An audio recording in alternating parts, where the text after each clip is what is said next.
Bonjour! I'm Frankie from Club Foodie, and today we're making a delicious savory Polynesian barbecue sauce.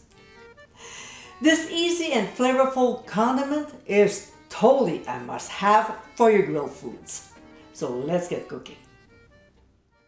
In a saucepan over medium-high heat, we'll add pineapple juice, half a cup of oyster sauce, then sweet chili sauce, which you can make from scratch by clicking on the top right corner of your screen, brown sugar that will bring sweetness to the sauce, followed by low-sodium soy sauce, some minced ginger, and a couple of pressed cloves of garlic, plus a teaspoon of smoked paprika.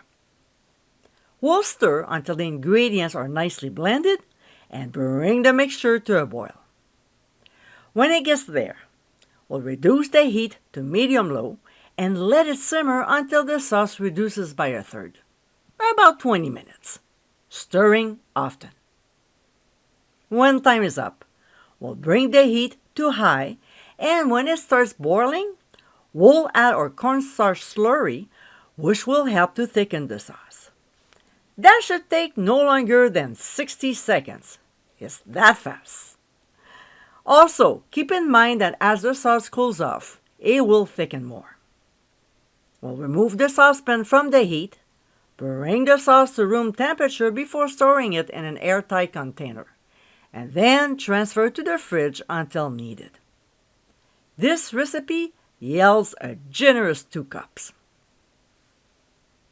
And my friends, this is our Polynesian BBQ Sauce.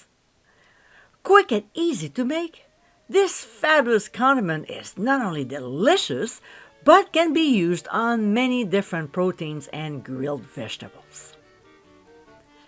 I hope you give it a try soon, and be sure to visit clubfoodie.com for ingredient amounts, directions, and more info. Until next time, my friends, bon appétit!